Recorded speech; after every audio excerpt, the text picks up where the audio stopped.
this is an information session as much as anything to help you understand what we're trying to do. It's a new process for us as we go through the process of how do we upgrade a number of fire stations. With that, we've partnered with Dr. Brian Lyons from the University of Kansas Engineering Division, and this is Dr. Peak. He's the Director of Public Works. And with that said, this is your opportunity to listen to what we're doing and provide input so that we're aware of what your thoughts are as to our scope of work and how we envision this process playing out. So it's very important that you give us honest and forthright feedback so that when we do issue the final RFP, you can all respond in a competitive fashion. That's it. So just FYI, we are recording today's session, so as there are questions from the audience, we're going to be passing around the microphone. This will be loaded to the city's procurement website, so if you need to go back and look at things, there will be a way to do that. Yep, and that's what I was told is that either by the end of the day today or on Monday, what you'll see is this recording will go onto the city's YouTube account. And so if you follow the city on any type of social media, Facebook, Twitter, or whatnot, they'll post an announcement once it's up and ready. And so in short, what that means is don't feel like you have to take pictures of the slides or things like that. It's being recorded, and it will get posted up there, and you'll be able to review it at your leisure. With that, walk into the agenda here a little bit. So I'm going to do a few things this morning. One is we're going to provide our maybe verbal narrative of the scope of work. Hopefully you've had that in your hands for a few days and have had a chance to take a look at it, but we're going to walk through it and provide some color commentary about the scope of work, what we are envisioning, and if you have questions, we can certainly do some Q&A around that this morning. The next thing we'll do is, hopefully you've received a copy of the separate document in addition to our scope, which is called a Request for Needs, or an RFN document. We're going to talk about what that is this morning, what the expectations are with it, how to participate in the RFN process. The short of it is that we're looking for your feedback on how the scope could be improved, become more accurate, or more realistic. So basically it's a question, request for needs. If you're not familiar with an RFN, that's because it's not a very normal thing. We made it up. It's the reality of it. It's basically saying, what else do you need to know about the scope so that once we do go to a solicitation phase, you do have what you need to put together an accurate response. You think it's a reasonable, realistic scope. Hence the made-up acronym RFN, Request for Needs. What else do you need to know? So that's really all it is. We'll walk through that and get you oriented and pull up in that document and ask questions if you have questions. And the third thing we'll do is we'll close out the meeting by talking about next steps, giving you a sense of timeline for when we think we will reach a solicitation phase. The spoiler alert is we're looking to release that in April. So we'll talk through that schedule and give you a brief highlight of what that might look like once it does come, so you have even more time to be preparing for that if that is helpful. So that's what we're going to do.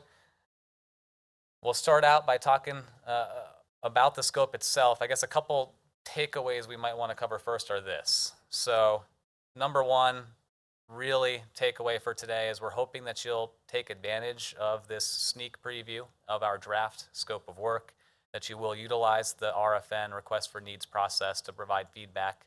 If you think it looks perfect, then I guess you don't need to provide any feedback. But have you ever seen a perfect scope of work?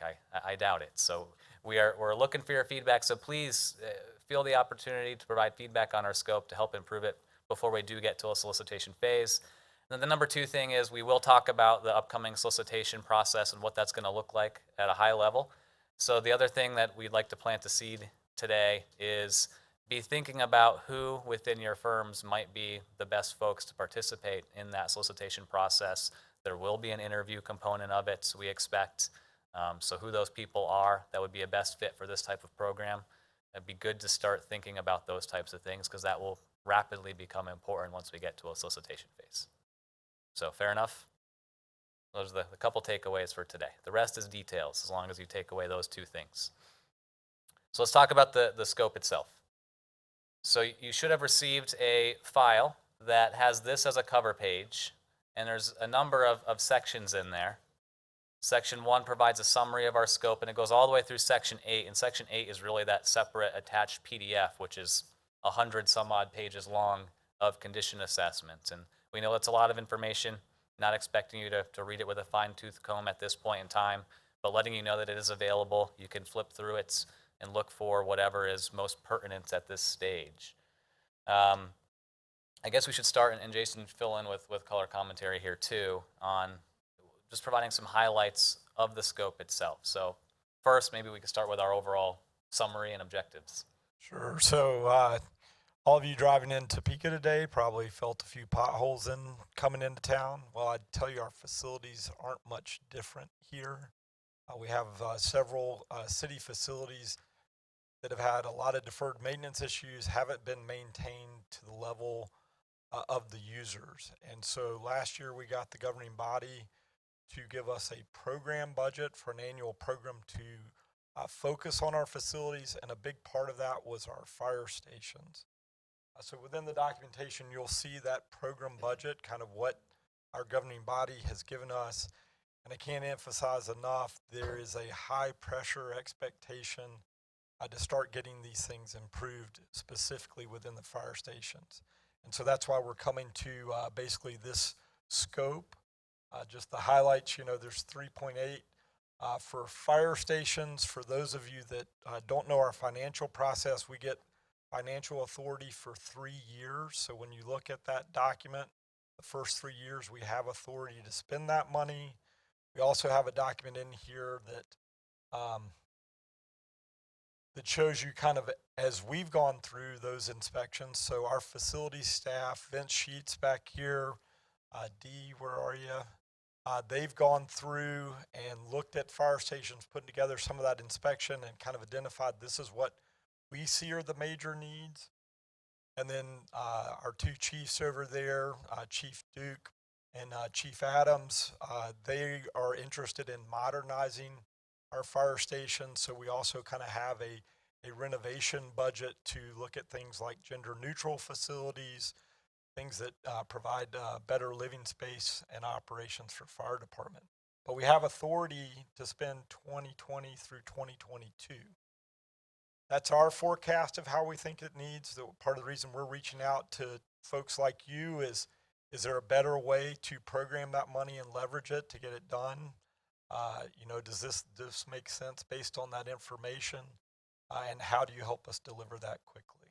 And you might want to, should we provide a few more comments around the first 3 years are approved? And we've got some target numbers in there, but since the first full 3 years are approved, there is some ability to shift between those years if we think there's a better way to do things. So we're not stuck with the bottom line number per year, so to speak. It's the grand total for those first 3. Correct.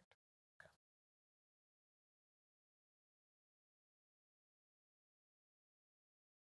Any questions on that so far? Go to the next one. So we talk about what's involved with the scope. So some of it's just general building infrastructure from our ME&P systems. As I said, modernization of the functional and living space. Key thing here is that we've had some remodels within these buildings over the year, and due to budget constraints, we may have gone with non-commercial products or not long durable products. And so we really make sure how we invest these dollars have a long-lasting effect. And if we can be so bold as to speak on behalf of the chiefs and their folks a little bit, that's something that has popped up from their point of view is if we are doing remodeling work across the fire stations, that was I think one of the top requests was make sure it lasts, make sure it's durable, is one of our driving goals here. Okay, next slide. Before I cover this, I just want to highlight one other thing that you'll find within the fire stations is we currently have 2 fire stations that have been designated by the State Historical Society as historic structures, so they are eligible for state tax credits. We want to take advantage of that. The other 2 stations are in the process of nomination, so probably by the end of this year we'll have 4 stations on that list, and they're identified as being eligible for tax credits. So as we started thinking about what's needed to kind of deliver this, we started at that overall kind of program management approach. Our facility staff, D and Vince, that's our two people responsible for the majority of the CIP projects related to city facilities. And so we saw a need to have kind of that extension of staff in managing this program. So you'll see that program management component is one of the needs of the scope. The second on there was condition assessment and planning. We realized the documentation in there may not tell you the whole story of what's needed to help build that program. We don't want to spend a lot of dollars on having to redo condition assessments, but if there is testing or inspections that you think we need to help make decision making, that's what we're looking around that condition assessment and planning. And then the other two pieces would be that traditional design, bidding, and construction administration. How do we get these dollars into action, making repairs and improvements to these stations? So from our standpoint, is this a single firm? Is this a team approach of multiple firms with disciplines? We're open to feedback on that, what makes sense. We want to have that extension of staff that gets these dollars into work. So, one of the things we're looking at in this is trying to tell you what we see are measures of success, if this is a good engagement, because we do want this to be a partnership with a good team. And just hit on that first one again, it's maximize the percentage of that program funding that's going into actual construction and getting things done. We're also looking for firms that can help us say, leveraging economies of scales. If we've got a number of roof replacements, is there a way to kind of package that and get our unit cost down? Or, better prioritization system within delivery of those services, things like that. We want to leverage tax credits. We want to minimize any amount of rework. As I said, there's a lot of deferred maintenance in the facilities. So with this program scope, we may say, hey, we're wanting to do a roof replacement, but we have a mechanical system failure in a building this year. So we've got to be dynamic and reallocate those dollars to, basically get that mechanical system fixed. So when we do that, making sure that there's not going to generate a whole lot of rework. And then the last thing is, just what we said before. We want safe, sound, livable, modern, durable facilities for fire. These guys, they live there. That's their second home. They got a tough job. We want to make sure they've got a good environment. So we've, as Brian indicated in the attachments, there is a number of kind of current condition summaries. These are just some kind of visual inspection surveys of the building. It gives you information on age of MEMP equipment, some of the condition issues that we have. The fire department has also provided a summary of the stations for those that are in the kind of the operation part, understanding what each station does, if it's got a special hazmat team, river rescue, different things, so you know what you're dealing with in those built environments. And I'll mention here, the attachment when you get it, I was wrong, not 100 some odd pages, 300 some odd pages in here, but it does go station by station. There's lots of pictures in here. So again, we know it's a lot to see, but there's quite a bit in here that can help. And in worst case, you know that it's there as a starting point. As Jason mentioned, we don't want to spend too much effort, reinventing the wheel, but certainly if there are things that are missing or things that need to be confirmed, that's something that we're certainly open to on condition assessment type of work. So yeah, that's a big file in there. That's what it looks like. So this is, as we've talked with the chief and their team about on the renovation part of fire stations, we've kind of come up with a priority listing. So you'll see this is the order of priority for renovation: 10, 11, station number 10, station number 11, station number 9. The one thing you should note in this is station number 11, if you've paid attention to what's going on in Topeka, we have a new fire station planned in northwest Topeka. That could potentially cause some service impacts to number 11. It may be taken out of service, may be combined with another station. So this priority may adjust slightly as that conversation goes on in our community. So right now we know we want to prioritize 10, but just realize, like I said, some things are dynamic and may be changing. I guess the other thing that to offer there too is this table at first glance can seem to be at odds with the idea of leveraging economies of scale across the stations.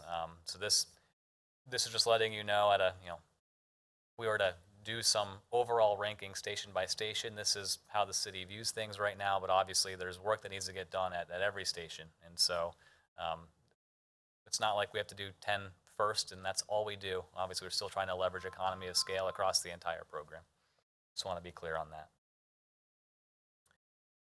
So, I mean, you'll find in our statement of work, kind of what we're seeing as the scope pieces related to program management. So, as Dr. Lyons said, this is another thing that I think we're looking from feedback from the consultant community. This is our idea that, it's oversight and assistant to manage the program and also any individual projects that come in. That you're facilitating discussions between us, the customers, in this case, who would be the fire department. You're assisting city staff in developing priorities. The term of this engagement is over that 3-year authorizing environment, but like I said, it's a 5-year CIP. Our intent is that we're continuing this program. So, we're looking for that staff extension that can help us really make an impact on these fire stations. So there's a planning component as well, kind of listed in that program management. As we said on the condition assessment, we're not looking to overly revisit. Goal is verify and confirm, but then as condition change, to kind of continually monitor our plan and see if adjustments are needed. And then if there's any specialized testing or things like that that need to be done, letting us know so we can get those taken care of.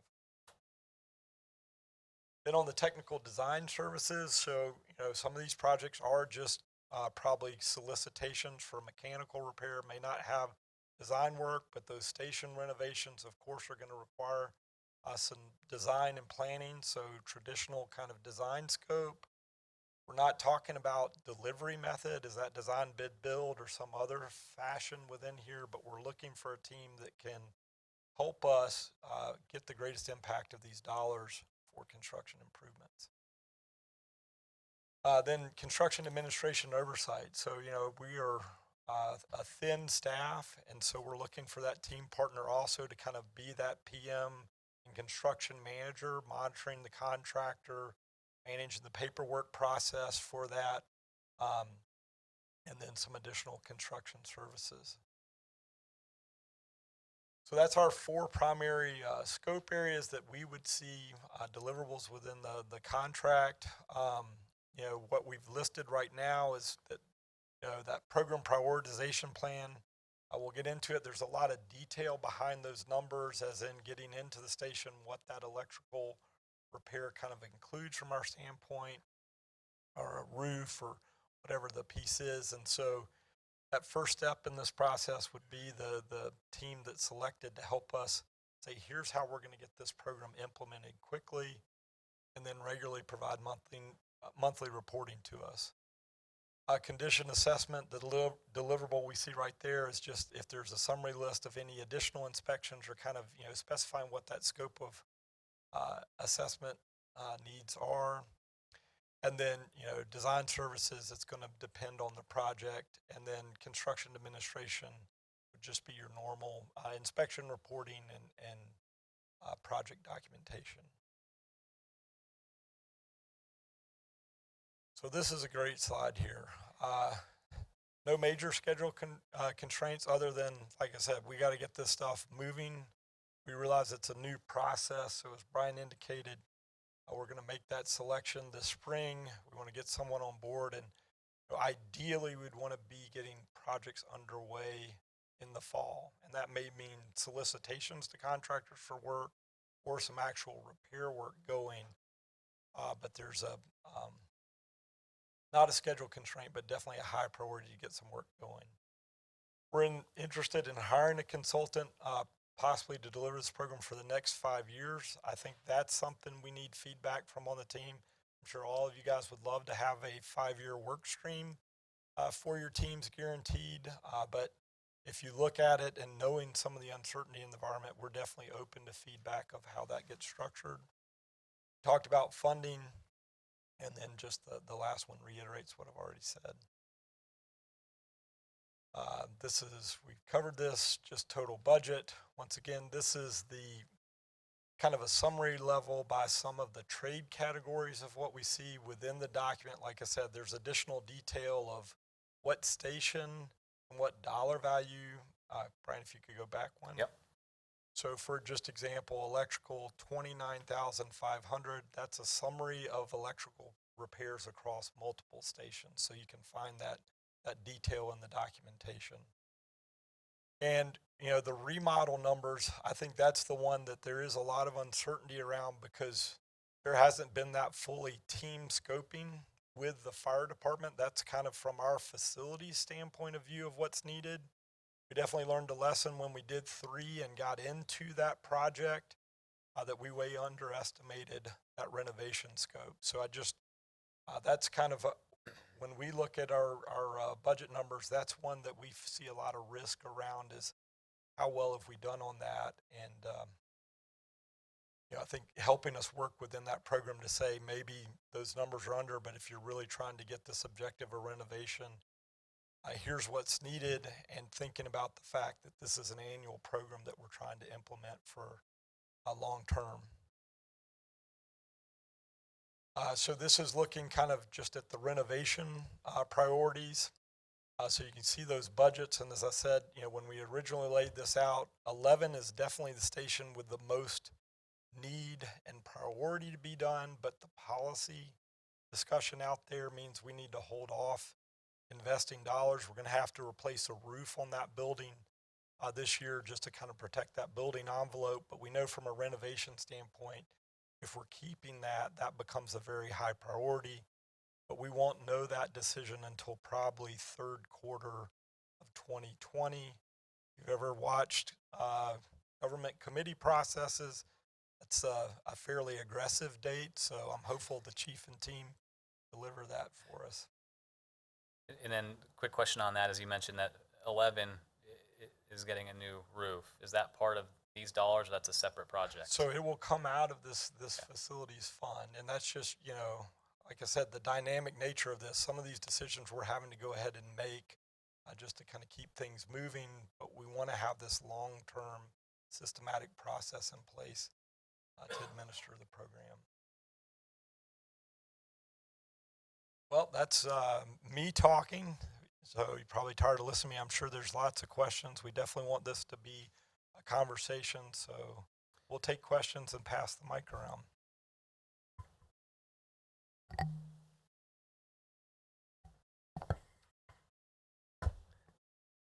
Okay. So there's a lot more detail in the scope document as well. Okay, first question.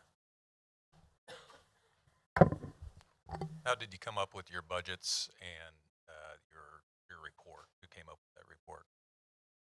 So the question was, how did we come up with our budgets and the inspection report? So as I said, our facility staff, they conducted those inspections.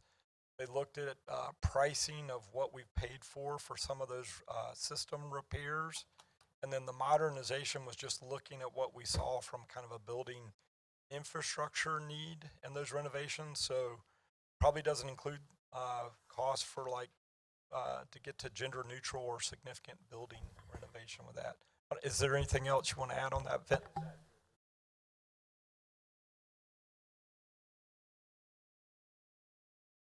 When those numbers were put together, we weren't looking at expanding any of the buildings and including gender neutral facilities. So it was basically to bring the building up to operational standards as it should be. But there's a lot more we need to look at in these buildings and go further into the infrastructure of it. And I don't know, Jason, if we wanted to say that, you know, we did put those tables in there that shows dollars over time, but maybe the bottom line of that is the first 3 years, that grand total is greenlit and approved. And the question is, how do we get the most done within that 3-year time period for the amount of dollars that are there? So, you know, when you're seeing different breakouts that we have, that's just to let you know some of the background of the planning, but by no means do we think that's the single source of truth that we're stuck with. It's really, we've got 3 years, and we know more years coming. How do we optimize it? Other questions?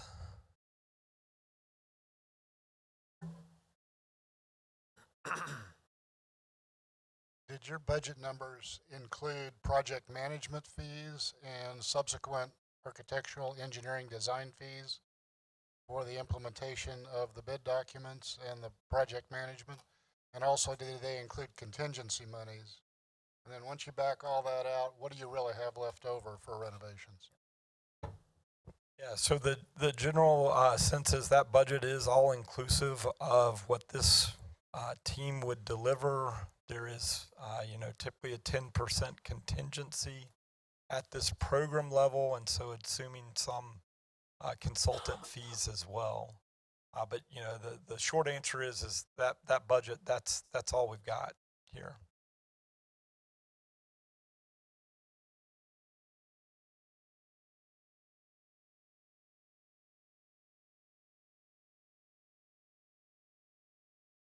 All right, no more questions? Yep.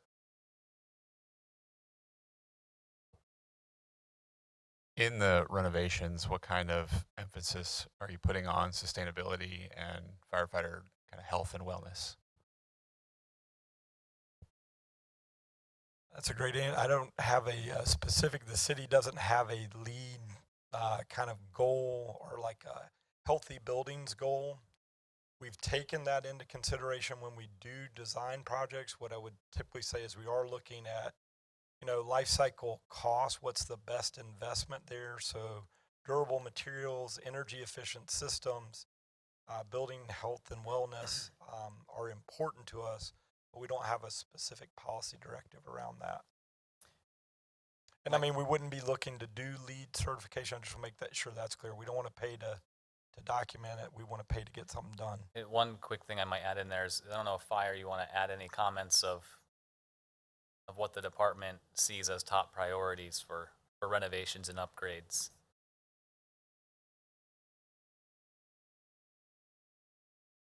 As you can see, a lot of these buildings are very old. Some of them they used to run horses out of, so the footprint on some of them doesn't allow to do a lot. So, but what we're looking to do is have it where it's livable for the firefighters. Make sure, like we do use, products that will last a long time instead of using residential products in there for living there. They're 24/7, 365.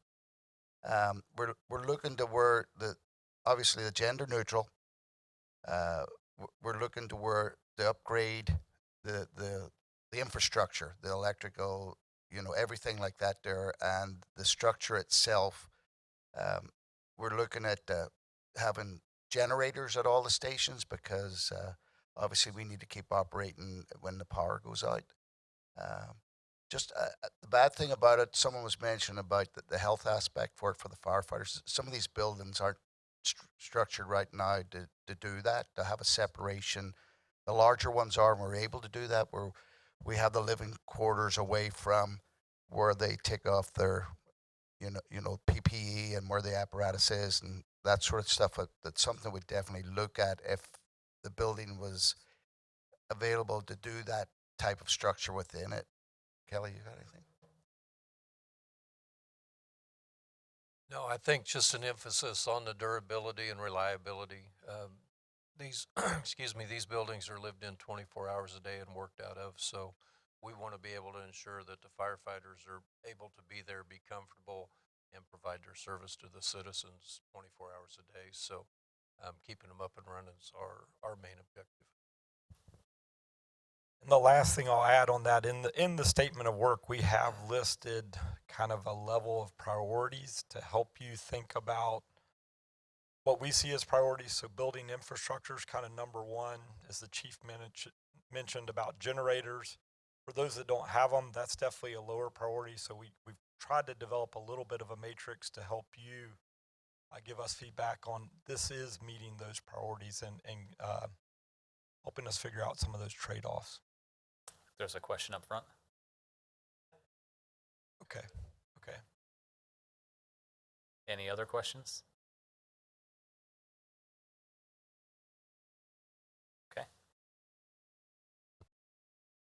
then what we'll do next is talk about that request for needs process. So again, if you've received a copy of all this information, there's a separate Word document titled Request for Needs, or RFN. I'm going to walk through what that is, recognizing that it's a little bit of a different process. And we'll start with this, right? So of all projects you've seen in your careers, how many of them have had an absolutely perfect scope of work? Hopefully the answer is 0. And we recognize that we're probably not perfect either. And so this request for needs process is a recognition of that our scope may not be perfect. We may not have given you all the information that you need. And we may not even have organized it in the best fashion. So we have those 4 different scope areas, we're calling them. Open to question. That was our best guess. This is our draft of the best effort that we could put together, but does that mean that it is perfect? No. And we know that's a big frustration for you all. If we issued a scope of work and a general structure that's unrealistic, or it's inaccurate, or it's inconsistent, that's a big frustration, because it usually leads to confusion when we're trying to make a selection of who's the best team to deliver that scope. If the scope itself is already confusing or unrealistic, then that just leads to a confusing, unrealistic selection process. And then that, of course, leads to a fun startup as we get started together if you are selected. So we're trying to avoid that here, recognizing that this is a new long-term strategic program for the city. The other thing that we're recognizing is this. Who should know more about how to do this the right way? Should the city know more, or should you all? Who's the expert? Ideally, you all are. Is our recognition. Now, we're not saying that we're just trying to push this on you, but this is a recognition of a lot of times what we have seen over the years is your clients can sometimes act opposite to that, right? That the client is always right.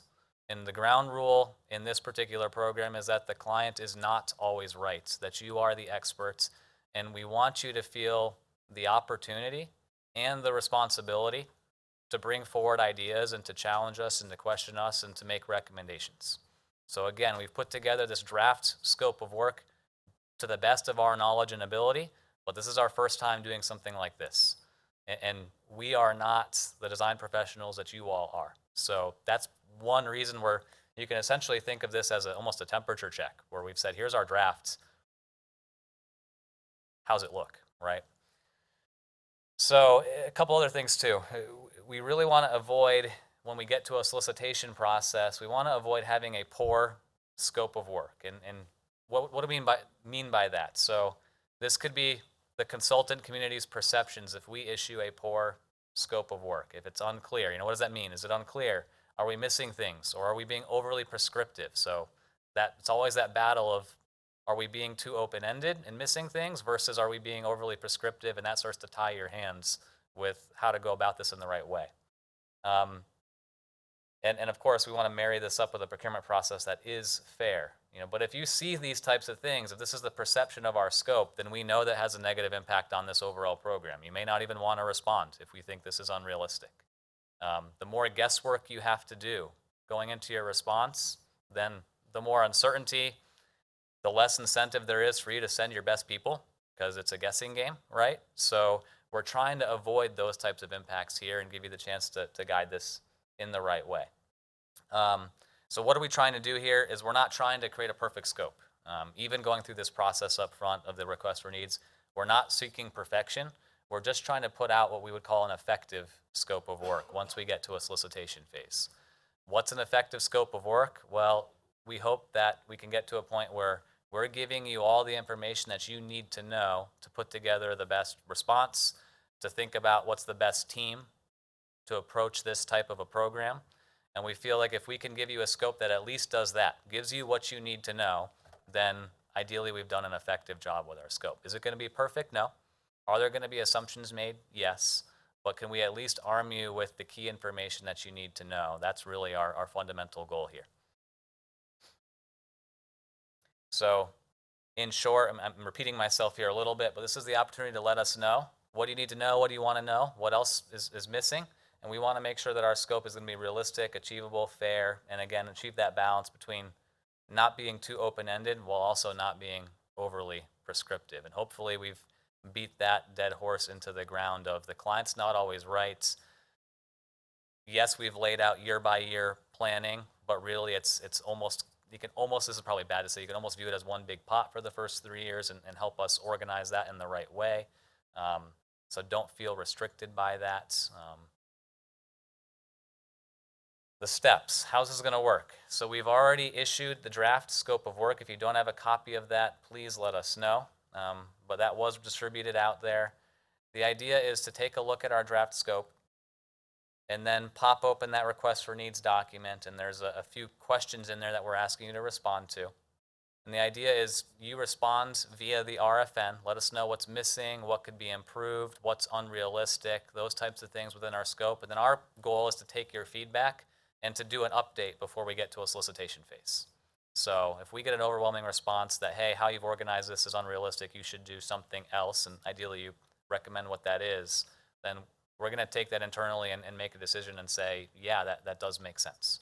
Or if your feedback is primarily around details of the scope, hey, give us more detail about this, or give us more detail about such and such priority, then we're going to try to go track down those answers so that when we do get to a solicitation, we can provide those answers right up front.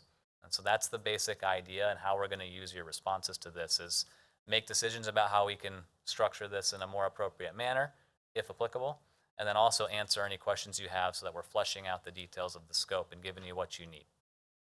And then we'll update that scope and release the solicitation. So now what I'm going to do is pop open that document itself. Nothing more fun than just reviewing a Word document together, but since this is a new process, we feel that it's important to do quickly.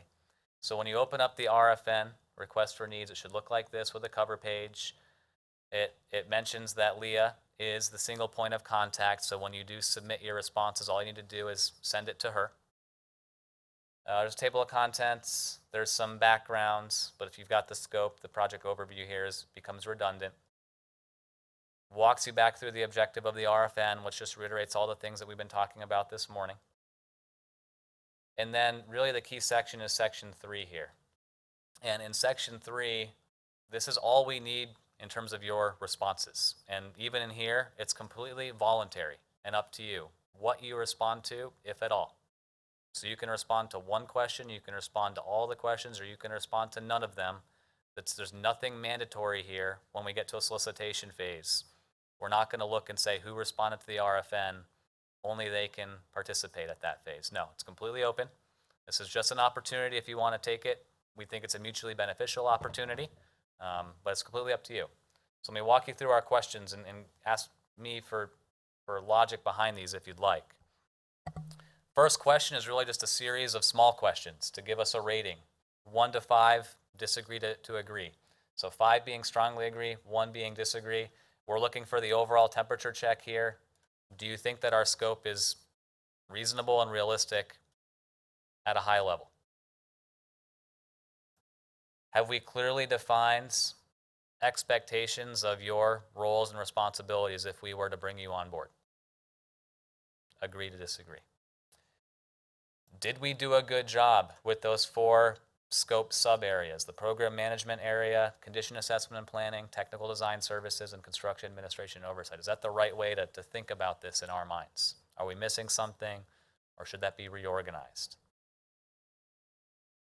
Right now, our current approach is this would go out as a single solicitation looking for a single team, however you would want to construct that team, and there would be a single contract awarded. That would cover all 4 of those scope areas. So this question here is saying, is that the right way to do this? It's a single scope going to a single consultant team. Is that accurate? And you can see the flip side question is item E here. Should we divide this out? Should we break it apart? Agree or disagree? So we're kind of asking the same thing in D&E, just asking it in the reverse way.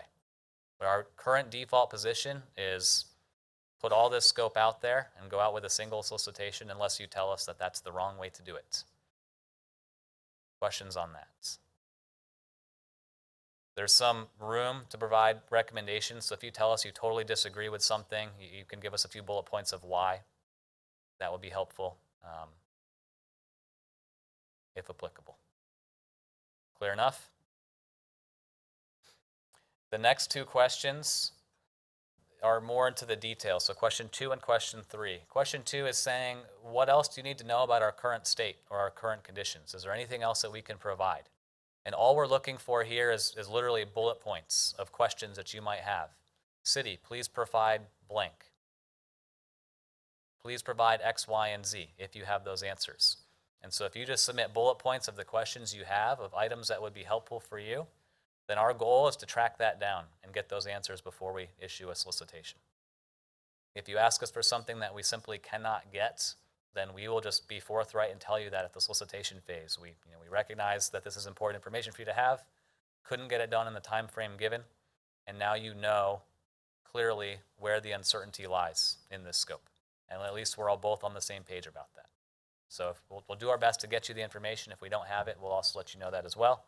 Question 3 is the same thing, but just more about the required services. Do you need to know anything else about the future, our goals, our priorities, the services themselves, deliverables? Is there anything else that we can do a better job defining? Again, bullet points, totally fine. You notice that we put 2-page maximum in here. It's not because we're thinking that you're going to give us walls of text and already be up to 6 pages of content in these first few questions. We're just trying to send the message that we don't want you to spend an inordinate amount of time feeling like you have to write a college master's thesis back to us. We're just indicating to you, tell us the top priority stuff you need to know. So that's the only reason we put page limits on there. But if you only have one question for us, on item 2 or item 3, that's fine. Don't feel the need to drop in more. And I'll give you the other self-serving reason why we've put a maximum page limit in there is invariably someone in the audience will think this is a great opportunity for me to pass in my marketing brochures. And we don't need those right now. We're not making a decision of who's the best team. We're just trying to make sure we're launching this in the right way and giving you what you need so later you can make that case in the best way possible. So that's the other reason why we've got page limits in there, is just to subtly say, we don't need extra documents. We just need to know how to get the best scope out there. Some of the other questions here is we're just coming right out and asking you, should we change something? So this might be redundant with other questions, but we're just coming right out and saying, should we change anything? The client's not always right. Question us. Tell us what could be better. We want a fair and open, transparent solicitation process once we get there, so we don't want to be creating unrealistic expectations. Do you see things that you know are going to cause challenges in scope contract negotiations later? Things like that. Let us know.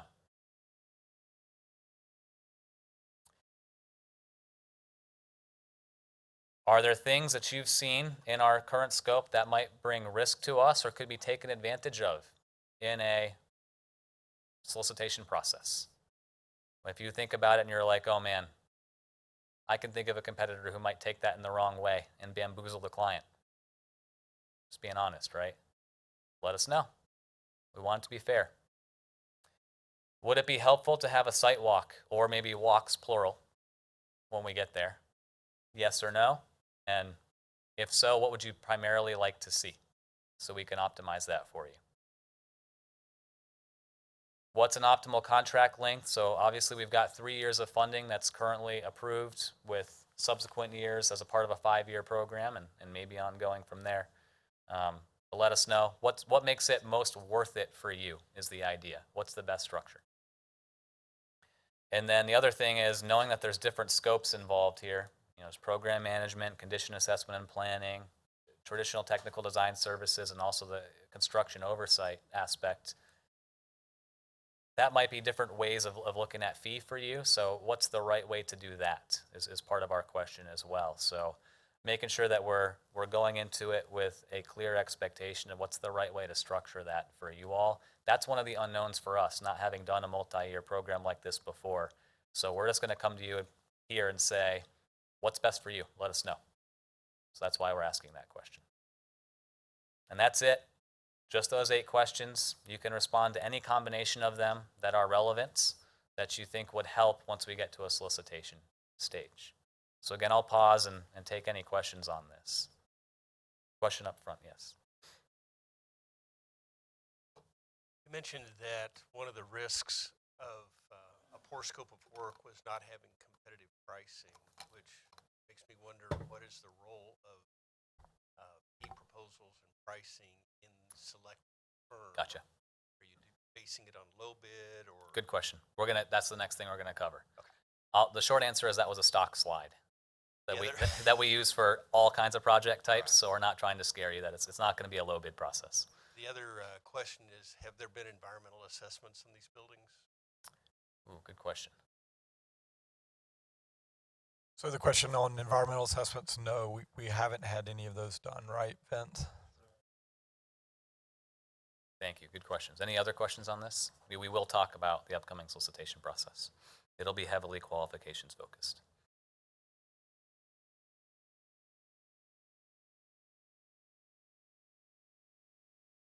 Okay. But then at the risk of repeating myself too many times, just high level again, purpose of the request for needs is really two things. One, it's overall strategy type of questions, right? How we organize this in the right way. Should it be one single scope and agreement? Should we break it out? Are we looking at what's the contract length that makes the most sense? What's the right way to eventually structure fees once we get to that negotiation phase with the selected consultant team? Those types of things, I would consider them more strategy and structural. But there's also the details, right? What other details can we provide about current state? What other details can we provide about our required services and other expectations? That's really all we're trying to do. Again, being repetitive here, not asking for a proposal, not asking for pricing. We're not just fishing for your data, nothing of that nature. We're not, seeing what's out there. If you've seen clients throw out, requests for informations before where they ask you for like fee schedules and things like that, and you feel like they're just taking advantage to get a temperature check on money or whatever the case is, we're not doing that. We are going to be issuing this via solicitation later in the spring. We just want to make sure we're on the right track and we're doing it in a way that you would approve of, that we're not launching this out there and you start shaking your head and say, oh man, why are they doing it this way? That's really all we're trying to do at this stage. So just trying to improve that scope, answer as many questions as we can. We don't want a solicitation process that is solicitation via addendum, right? Where it's a million questions because we weren't clear to begin with. Trying to get in front of that a little bit here. So in short, we know there's a lot of information in there, especially if you consider the 300 plus pages of condition assessment. We're not asking you to be a perfect expert on every page that's written in there. So just do what you can. We know there's a high volume of information in there. So prioritize what are the single few things that would most help you if we could update it or rearrange it or answer it in the final scope of work. Send us comments in stages if you want. The earlier you send us your comments, then the more time we have to work on it and get it fixed up by the time we get the solicitation out there. So we'll take it. And absolutely, again, feel free to point out what we missed. Don't worry about making us feel bad or feel dumb that we missed something. That's why we're doing this, is we're looking for your feedback there. I want to reiterate this point is we are looking for criticism. I mean, as Brian said, this is new to us. In order to make sure we get fire department services we want to make sure we get it right. So we really, if we're way out of line in what we're asking, tell us, because we want to get this to be a successful program. So really appreciate feedback. Yeah, there's a priority to start getting things done, but we are approved for 3 years. And so we'd rather take a little time up front to launch it in the right way for the next 5 years, knowing that we've got that flexibility. So let us know. We're just trying to avoid this. We didn't want to go straight out to a solicitation being like, we think we got it covered. We didn't want to do that. We didn't just want to hope for the best and, fingers crossed, we think we got this, right? It's a chance for you to check us. So we're not trying to do that. All right, so the question about solicitation process. So let me start maybe more philosophical, if you will. So here's some things we're trying to avoid. Here's us trying to put ourselves in your shoes, things that can frustrate you. If we do treat you as a commodity, back to the gentleman's question of low bid, right? What's the lowest price? Everyone's the same, may as well pick the cheapest, right? That's commoditization of design services. We don't want to do that. We also don't want to be in a scenario where you feel like we as a client evaluation team are falling for promises that are not real. You've all probably lost business over the years where you feel that the client bought a promise that may not have even been realistic, and it's frustrating because you can't even, save that client from themselves, if you will. So we want to avoid that. We don't want to be one of those clients who's blind to our actual needs, that thinks that we know best. We don't want to hear your options. We don't want to hear your feedback. Just tell us how you're going to do what we want you to do, end of story. That's not what we're trying to do here. Hopefully that's pretty clear. Obviously, we don't want to measure success in terms of lowest bid. We want to measure success in terms of getting the most qualified team who can best structure a multi-year program to maximize the real tangible results we're delivering for the fire department. Lack of transparency in evaluations. So, the other thing is if we hopefully you like that we're giving you a sneak peek of our scope and you can provide feedback on it, but it's really frustrating if we then partner that up with a terrible, unclear evaluation process. You don't even know how you're being reviewed. It's a black box process. We're going to try to avoid that as well.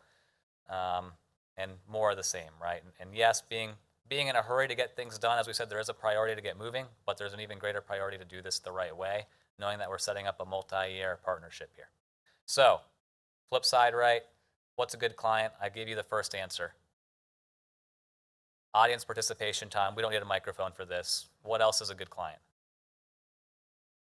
We take the money off the table and say, we're going to do our best on that.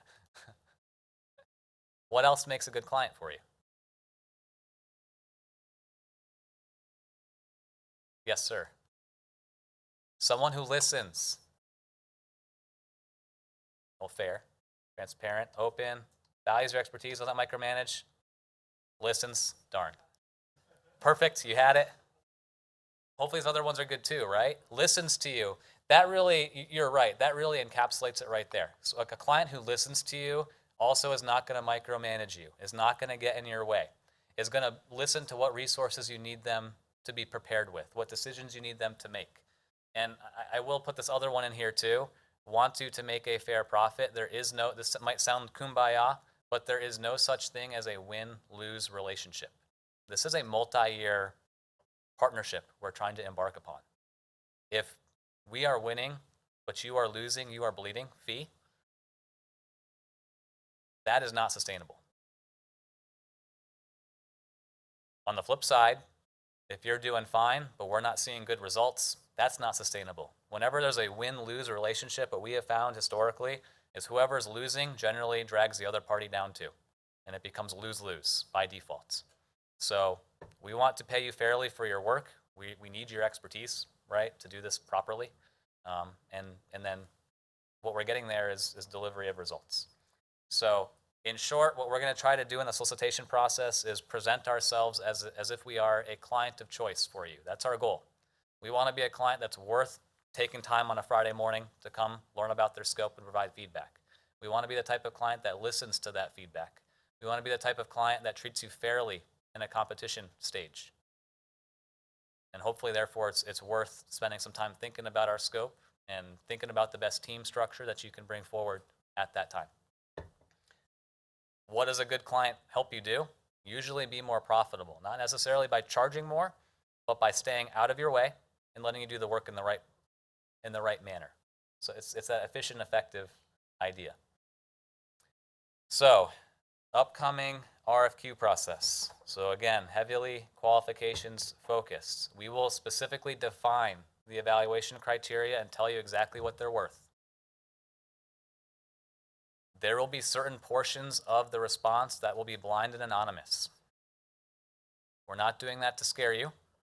We're doing that to send, hopefully, an effective message here of we want to be unbiased. When we tell you that qualifications truly matter and the value of the expertise that you bring and the planning that your brains have done and you've thought about our scope,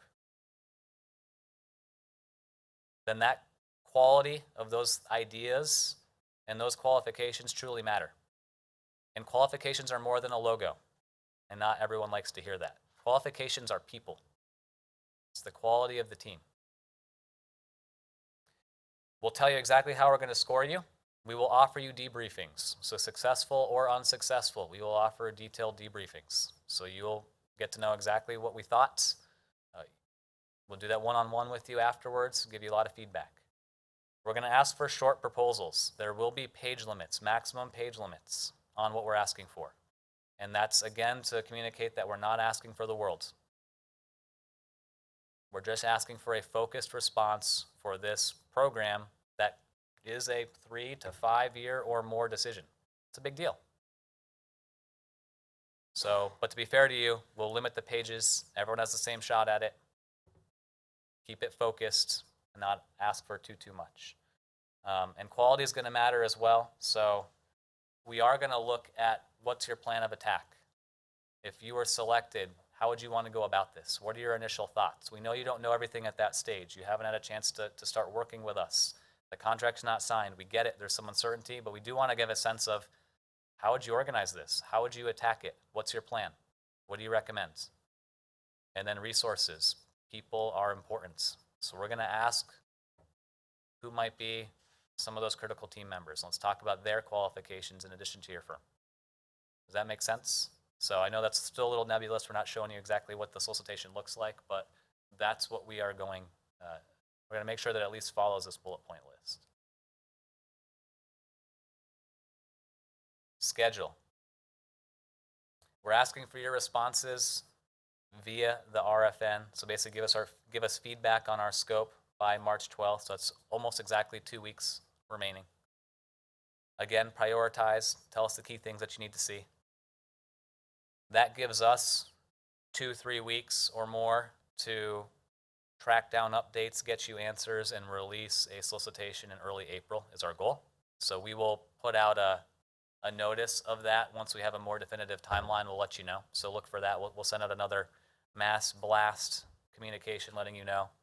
We will have a pre-submittal conference potentially right back here in this room where we will walk through that solicitation together. We will go evaluation criteria by evaluation criteria. Nothing more fun than reviewing an RFQ together. But the idea is we're going to walk through exactly what our expectations are on each evaluation criteria. And we're going to go so far at that session to give you real examples from previous responses. So your peers who have gone through similar processes in the past, we're going to give you actual examples of the good, bad, and ugly. What to do and what not to do. So you can almost think about it, if you could be this bold to say it's almost like, free proposal response training in a way. Now, tailored to this specific solicitation. But we'll give you real examples from peers anonymously of everything will be real. And we'll do that for every evaluation criteria. Here's what we're asking for. Here's why. Here's how much it's worth. Here's examples of good responses and bad responses. Hopefully your response will be more on the good side, right? That's kind of how we'll go through it. So we'll take some time together and do that. We're planning to give you at least a month to respond once that solicitation goes out. So hopefully that's appropriate time. Plus you've had a pretty good sneak peek of our scope well in advance of that.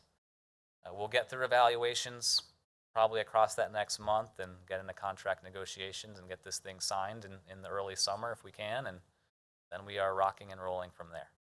So that's the plan. Any questions on that?